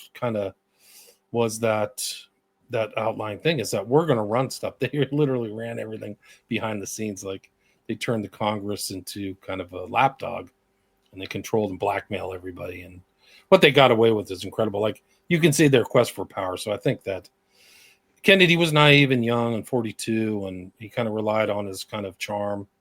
And he's up against the shark. Like this guy's literally a shark. He tried to kill Hitler. Like he's involved in that. You'll see this in the slides. I think it's an important element of Dulles that's overlooked, is his wartime stuff. But we'll see connections to this whole concept of handling that goes through the Manchurian Candidate. It's reflected in fact in fiction, not fiction. One of the interesting things is that he literally puts out and publishes his work, The Craft of Intelligence, in I think late 62 or 63. The craft. Right? Yeah. So he's seeing it as a craft. That's an interesting word, right? Because that's what they call masonry, is the craft, right? It's magic, is craft, is witchcraft, right? Yeah, no, it's the craft. And then like a whistleblower, Marchetti, who knew a lot. He wasn't one of the, tried to kill him. It's interesting because some CIA whistleblowers have to leave the country, but for some reason, Marchetti kind of stayed in the U.S., but he wrote a book in opposition to this called The Cult of Intelligence, and it's worth reading. It's a whole nother show, but The Cult of Intelligence is really something else. It's a direct kind of snub at Dulles, I think. Dulles, somebody found his records for November 22nd. He's weekend at the farm. The farm is a nickname for CIA headquarters. So he literally is managing the weekend. He's managing the whole event. I think that he was in this kind of control room. That's according to David Talbot, who wrote The Devil's Chessboard. That he's in some kind of control figure at CIA headquarters from the day of the assassination through the shooting of Oswald and Tippit. And then they were all buried, like I think right away. Like they were all buried within, 2 or 3 days. Kennedy, and it's almost like it's this huge staged event. So you almost can't even see the Kennedy assassination and then nothing happened. It's like they died. There's national mourning. collective trauma, right? Everybody's watching, glued on TV. That's the only way you see it. They're burying Kennedy. Little kid, John Jr.'s saluting, and they make sure that Tippit and Oswald are both in the grave. All Tippit, Oswald, and JFK are all in the grave in freaking 3 days. With Dulles, who's already been let go. This is an interesting theme about the CIA, is that these guys will be fired or say they quit, and they'll still be at CIA headquarters. Like, it's the same thing with the blonde ghost. Like, I forgot his name, but I did a show with Ship, who he was a CIA agent, and he said, like, he went back to the CIA, and the guy supposedly quit, but 5 years later, he's walking around in, like, executive offices, farting around. Like, what's going on? So they get away with all kinds of stuff. There's Cameron, right? So we talked about Cameron Smart. This is a monster. This is a literal monster. Alan Dulles, the OSS and Nazi war crimes. This guy's tied in with all kinds of IG Farben. He's a white shoe lawyer for Sullivan and Cromwell. He's handling all the Rockefeller stuff. Like, he's tied to the Rockefeller family in not good ways. But it's interesting in this Standard shipped out oil to the Nazis during the war, but at the same time provided officers in Spain and Switzerland to watch Axis oil shipments. Alan Dulles was the mastermind of the whole dirty business. It's an interesting word usage here. But I mean, then the whole story of what Alan Dulles and his brother were doing at the Treaty of Versailles, which really, like, the World War I and World War II have been defined as like a 30-year war, and I think that's a correct way to look at it. They're not separate wars. The war stopped, and then the foundations of World War II were laid right at the beginning at Versailles, because Hitler was always bitching about Versailles. Well, no, I mean, Versailles was set up, right? Essentially, Germany had agreed to the treaty and had basically won, technically, but it was set up in such a way the entire economic system of Germany completely collapsed, right? You have this Weimar absolute corruption, incredible debased sexuality. The first transgender operations are performed. It's just the whole country is turning into just a debased and just incredible. People are starving to death and, everything. So it's what is a better environment to give rise to the response, right? And so reaction solution. Yeah. I mean, certainly though, I would say at least some of that, some of Hitler's, economic advisors, right? This whole sort of it's the social credit system where, the economy is not debt based. It's based on the productive output of labor, created a lot of prosperity as well in Germany. So Germany became a very wealthy nation almost out of nowhere. So it's quite fascinating that in a sense it was one. You can see the destruction of the Ottoman Empire, this whole process going from the early 20th century until you could even include the whole Cold War, because in a sense that's an outgrowth of World War II, right? I mean, and the whole Soviet takeover was an outgrowth of World War II. East Berlin, everything, because it wasn't for World War II, that wouldn't have happened, right? And also the industrialization of Japan and that whole thing, like the way that a Barbie doll is produced in like 40 different factories in Japan, and that's what keeps and it ballooned their economy to be like number 2 in the world, and they were rivaling our cars, and they were rivaling German photography equipment. I mean, their cameras were almost as good as Zeiss cameras, and it shows the pinnacle of the industrial what can happen after it was completely destroyed. Burned to crisp, and then they built it up into this new thing, the new world system of everything is connected, and everybody's, all these factories from all over the world are all putting into one package to give you Barbie or whatever crap, plastic stuff, It's incredible. It's incredible. I think that John Foster Dulles was right there behind Wilson crafting the 14 points. So these guys are all involved, all in this industry, and their angle too. So everybody's angling. Germany's a rival, and it's just incredible. And there are the Dulles brothers right there. It's interesting that Kinzer wrote a book called The Brothers about those two, and then wrote about Gottlieb.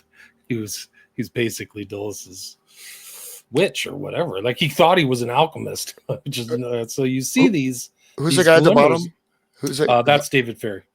Ooh, okay. Creepy looking guy, man.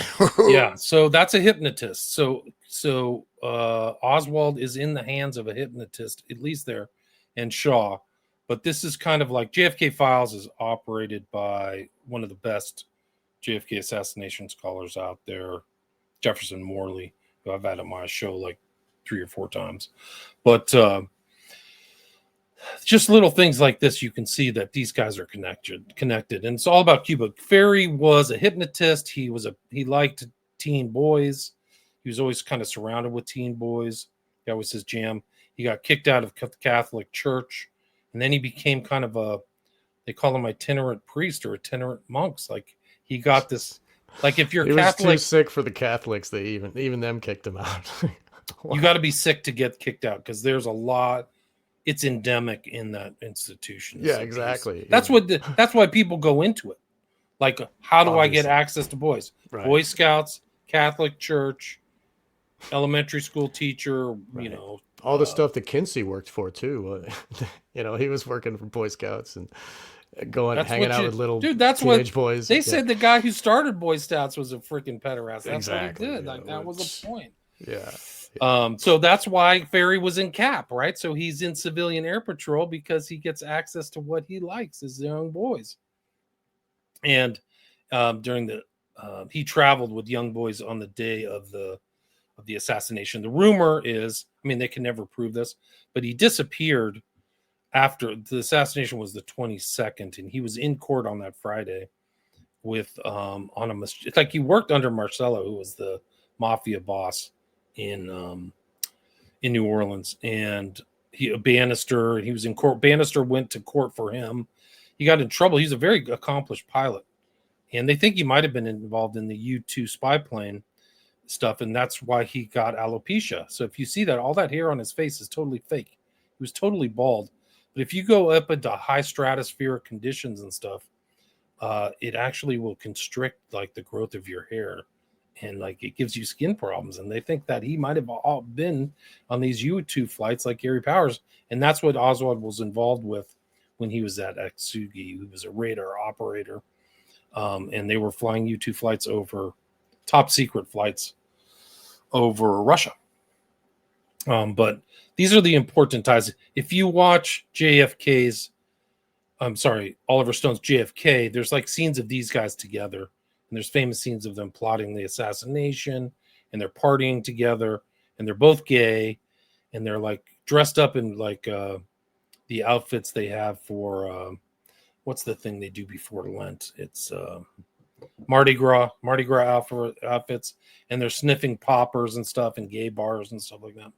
So you can watch these two guys together in there, but. It's more of that Epstein blackmail crap. Like, how do they, and the government, like people work for the government to have access to young boys too. You know what I mean? Like, look at Denny Hastert and all that crap. Like, it's, it's part of the whole control system. And just look at Epstein, and he's just one piece of it. Just one piece. Yeah. They've been doing it all. Roy Cohn, right? Who's the bassist for Eleanor. Isildur, whatever her name is, in the book and movie is based on Cohn, right? So Cohn's doing it. There was that one guy, Greg Spence, who ended up dead in a hotel. If they want to kill you, one of the worst places to be is actually in a hotel room, because they can just get a hotel across from you. It's a terrible place to be.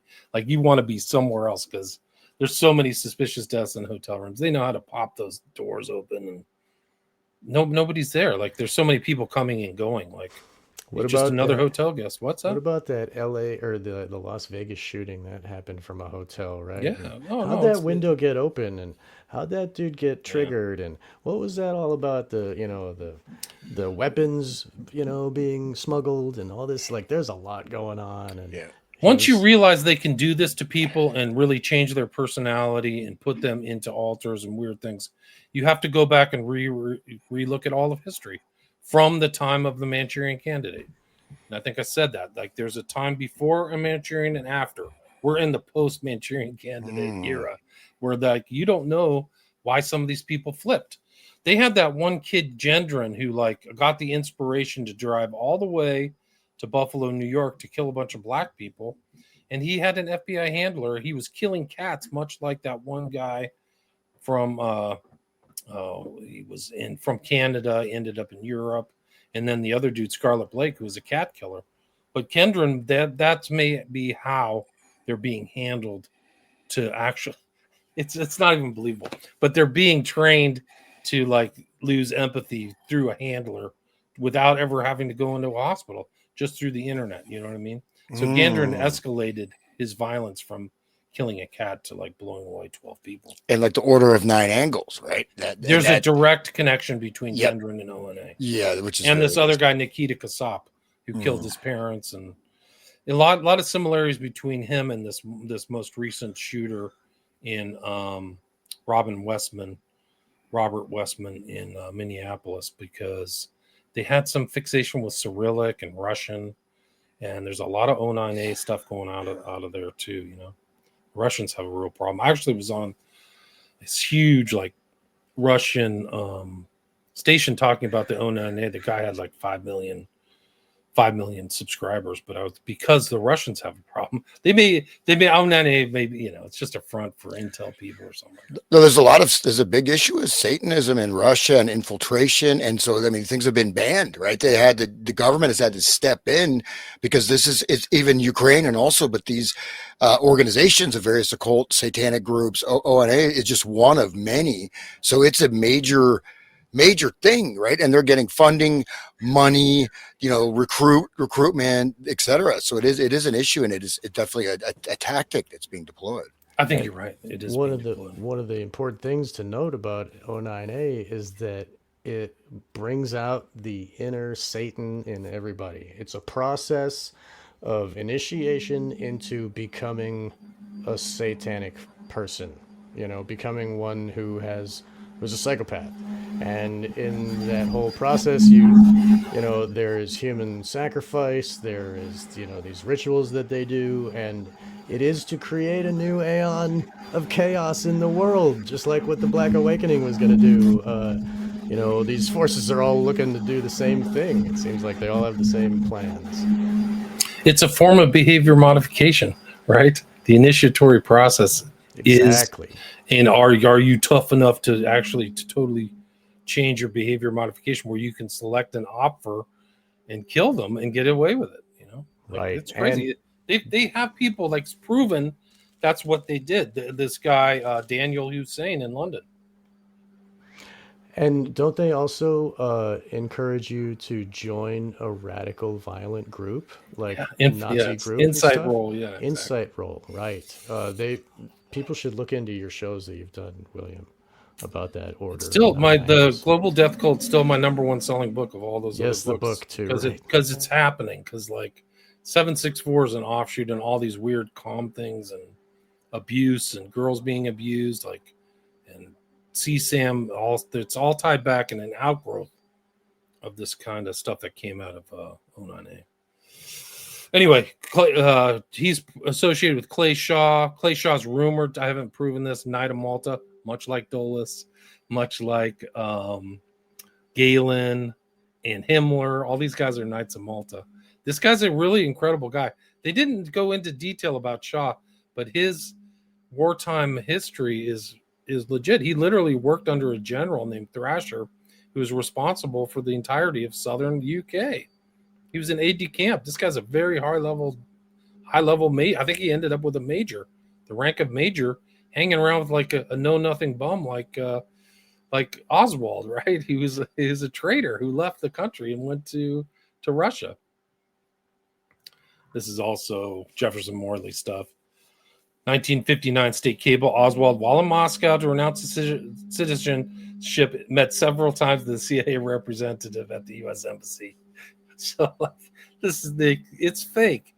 And look at his face. If you look at, I don't know what it is. I haven't figured it out yet.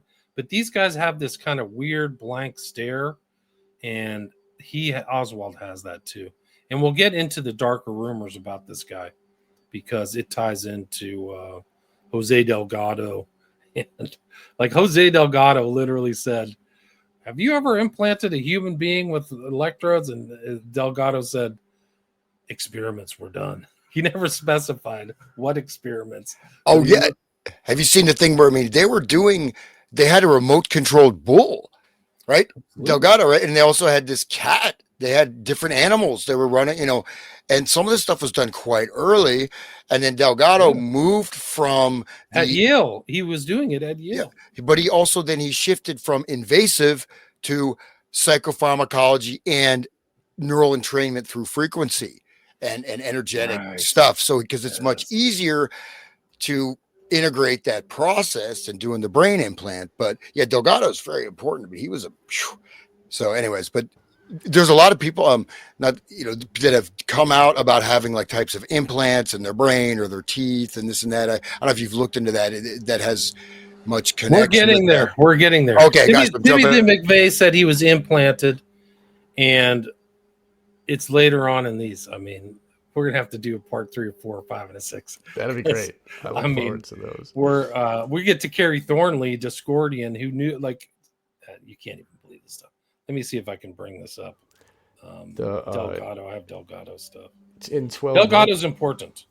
Delgado's very important. Everybody, can you guys hear Can you hear the audio on this? No. Okay. Everybody should watch the video of the bull being mind controlled. I'm about to play it. If I can. Okay. I'm trying to bring it up. Yeah, and those hardwired mind control chips are getting back in vogue now that Elon's around. I mean, if you saw this technology, you would never get a Neuralink. No, thank you. Like you think it's one way? You're on crack. Put down the crack pipe. Can you hear the audio? You got to get it tuned up every 2 years. Can you hear the audio now? Control research is not new. Yes. A scientific milestone in this area came in the 1960s when Dr. Jose Delgado demonstrated remote control over a charging bull. By connecting a radio antenna to electrodes inserted into the bull's brain, Delgado proved that the animal's aggressive impulses could be thwarted by electronically manipulating the bull's muscle reflexes. Do you realize the fantastic possibilities if from the outside we could modify the inside? Could we give messages to the inside? But the beauty is that now we are not using electrodes. In recent years, Delgado has shown that the behavior of monkeys can be altered using low-power, pulsating magnetic fields. But in these experiments, there were no antenna implants. Any function in the brain, emotions, intellect, personality, could be perhaps modified by this non-invasive technology. Delgado's research has so far been limited to animals. But in the Soviet Union, a radio frequency, or RF device, has been used for over 30 years to manipulate the moods of mental patients. Did you hear that last bit about the Soviet Union? That's where Oswald was. Where did Oswald get? I think he had tonsillitis or something. He went to a Minsk hospital. So, this gets really dark. It gets really dark. Really incredible. It's all connected. It's not, when you start down the rabbit holes of understanding it, you're looking and like, wow, oh, that's weird. Oh, that's weird. Wow. And the more you learn, the more you see the tapestry, all the threads connect. And they could never divulge what they did to some of these guys because it goes back to that final statement of Eleanor talking to her son. It was the rape of the soul, man. These people had their souls raped. And a lot of people did. That's what L. Ron Hubbard's. We can do another show about MK Ultra and Scientology because that'll peel the skin off your face. You will not want to get 100 feet within a Scientology center if you know how bad it is. A lot of this stuff bled into Scientology. We should do a show, and we should bring up what you sent me on the email there about the Alice in Wonderland programming used in Scientology. Oh, I'd like to see that. CIA. And they both use the same programming. That's what's crazy. That's what's crazy. Conflicts persist about Oswald's status. State Department records show that Oswald had several meetings with the CIA representative in the U.S. Embassy in Moscow.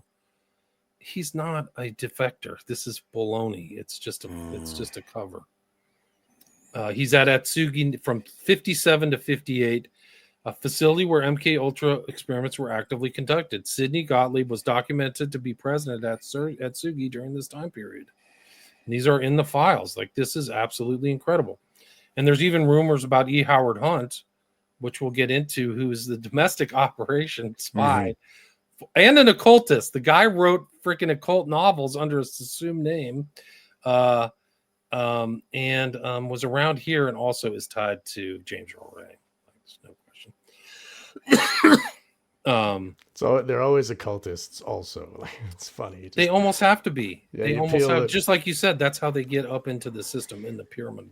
That's right. Like exactly why like Jimmy Savile is hanging out with the King of England or whatever, like why would they be friends? Well, I mean, the thing is about Jimmy Savile. Knight of Malta. Exactly. Yes. Jimmy Savile had the ear. Prince Charles is writing to Jimmy Savile for advice on geopolitical speeches. I mean, this guy was connected from the very top. Margaret Thatcher, they're coming to him for advice, and yet it's not like that hard to think that guy's creepy. Son, man, he was born on Halloween, dude. Yeah. like he was created in these black magic magicians who were making bloodlines. It's a master warlock, dude. He was like the top of the top. Buried at 45 degrees. Like, whoa, dude. And one thing is that some people have come forward that were abused, especially if there was that girls' school, right? That he was associated with. I mean, a girls' school, like the juvenile home for female juvenile delinquents, describing being taken down, and he's sitting on a throne, with pentagrams and sacrificing. He's running satanic rituals with famous people that are recognizable, even members of parliament, other celebrities, etc., all there. And he's there as his master warlock robe. And then the one show he's on, he's wearing all the eyes. He has all these like eyes, and these are eyes he stole from either dead people or people he stole from hospitals. These are actual fake eyes that he had stolen from people. And that's a magic trick. That's the evil eye, which wards off others looking at you for being able to. It's a way of occulting your own bad, evil things that you're doing. Alex DeLarge had that eyeball ring, by the way. He had that too in Clockwork Orange, right? Didn't he have that eyeball ring? Yeah. And wait, that Burgess book, right? Anthony Burgess is connected also with intelligence. I think that's Alex DeLarge is the main character, right? But that's from Clockwork Orange. Yes, it is. And ultraviolence. The Clockwork Orange is actually a model of using countercultural forces and potencies to unwind society, right? Clockwork Orange is actually put as a model, right? It's out there as literature, but it's actually an implementable model that was implemented, actually. Right. If you listen in the film, the Frederick, the guy that owns the prison or whatever, he's talking about, oh yeah, we got to make room for all the political prisoners we're going to have pretty soon. So this will get rid of all these other, common criminals, the Ludovico method of MK Ultra, like showing the stimulus of the ultra violence, and then plus the censor. They literally did have those hats where they would censor your brain back then. They freaking put like Kaczynski through that for 3 years. Yeah, whoa. Yeah, crazy. I mean, the real history of America just blew your mind. Because if you remember, I don't know, we did the show on Catchers in the Rye, right?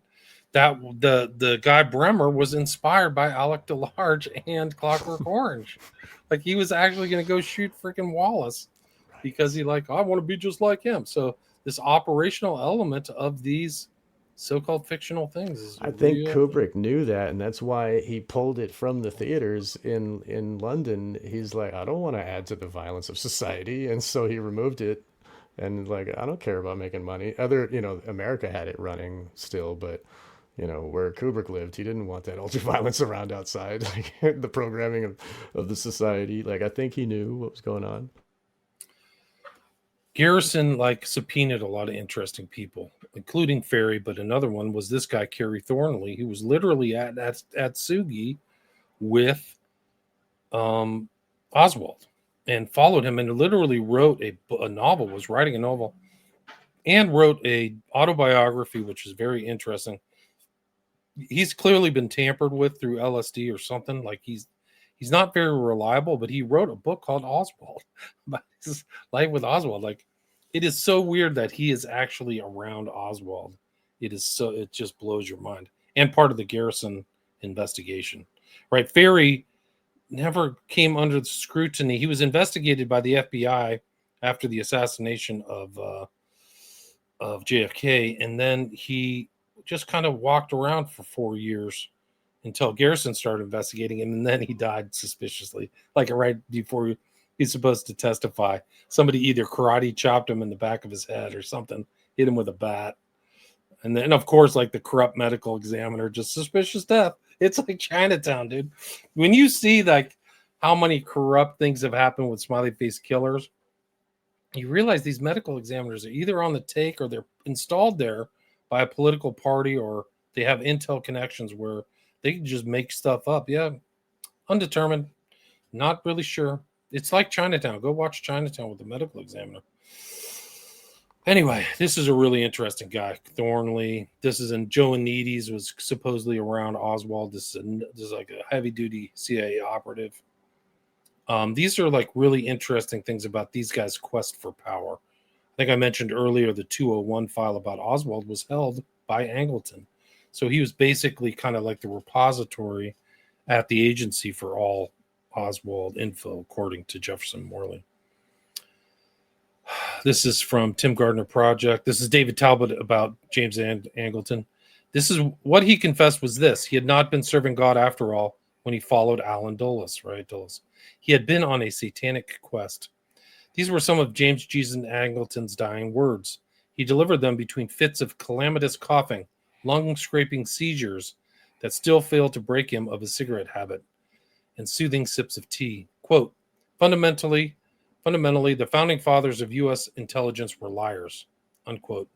Angleton told Trento in an emotionless voice, the better you lied and the more you betrayed, the more likely you would be promoted.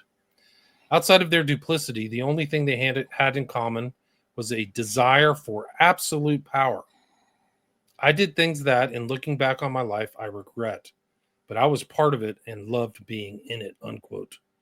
He invoked the names of the high eminences who had run the CIA in his day, Dulles, Helms, Wisner. These men were the grand masters. These are interesting terms. These are all like Masonic terms.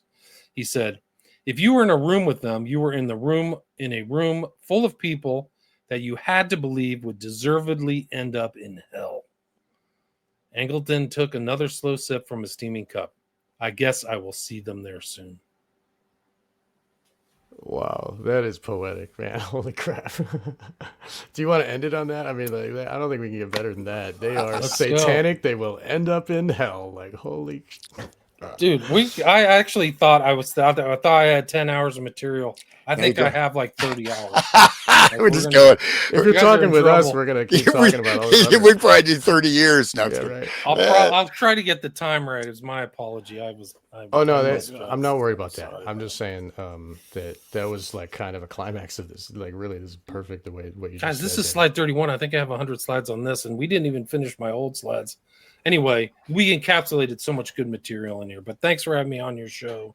It's always great to talk with you guys. Yes. You guys are so well informed too. Yeah, that's great. It's an honor for you to bring this information to us here, and my listeners love you and what you're doing, and tell them maybe first time listeners, maybe tell them where they can find you and your work, please. Podcast is William Ramsey Investigates. You can find it on Spreaker, Spotify, and then my website is williamramseyinvestigates.com. You can see some of my writings and stuff like that. You can buy books there. I have 5 books. You can buy them on Amazon, and then my 5 documentaries and stuff I post without advertisements are at my Patreon. It's a legacy place. I probably wouldn't be on Patreon, but I set it up so long ago. I've stuck there, and you can see my 5 documentaries. You just pay $5 a month, and you can watch them all. So a lot of commentary too. I get away with. I can comment there without lurkers and things like that. So I post a lot of stuff there that I wouldn't post on my social media. Yeah, great. Well, no, it's always a pleasure just doing this and going through all these interconnections that again that they're still valid, right? We're still witnessing this. It's not like this stuff is unwound, and this historical basis is a lot. It gives you a much more direct. When you look at the foundation of something, you have a much better understanding as opposed to all the outgrowths of complexity, right, that are layered on it. So the modeling, and so And Sean, again, thank you. And my podcast on Spotify, The Resonant State. You can find me on YouTube. Not this show though, because you can't talk about Manchurian Candidate movie or the book, Right. and it's a violation of whatever. So, but and I just started a Patreon too, so check that out. But hopefully we will continue, because this is it's a great way to tie a lot of things together, and something that certain we have to watch out for this collective amnesia, right, of our culture. We've really reached a point of collective amnesia where stuff happens and it's just gone, right? Even 9/11 is almost forgotten. What right? happened to COVID? What happened to COVID? What happened to COVID? I mean, what happened 9/11? Get over it, man. They got us. No, I mean, it's like, but certain things, they're in your face every day. You're right. There's certain historical events that you're not going to walk away from, and you'll be reminded of them in perpetuity, right? But certain things are not. And so, and one last thing is that, the JFK thing, again, was just connected with so many different aspects of, you could describe it sort of this force multipliers, right? So by entering this, you have a very stable society. 63, 64. I mean, America is still 1950s, right? It's 1950s. And you've created this destabilization. From there, you interject the counterculture. There, you interject all kinds of different things, radical movements. And that's what Ken Kesey, he said his inspiration for the Merry Pranksters and driving across the country distributing LSD was, guess what? Kennedy assassination. Right. That was his driving, motivating force. I'm doing this because of the Kennedy assassination, because America has been broken and we can't go back to what we were. I have to show a new way, but still, and he would wear American flags and everything, as he was dosing these, these hapless fools with Ken Babbs, another military guy with advanced electronic warfare knowledge, who was on the bus too, but there you go. Gravy was always in the American flag, and the pig farm, all those whole thing. Direct ties to MK Ultra experiments and Bateson. You mentioned the Macy conferences. You wouldn't believe it. He literally ran experiments at the Menlo Park VA where Kesey worked.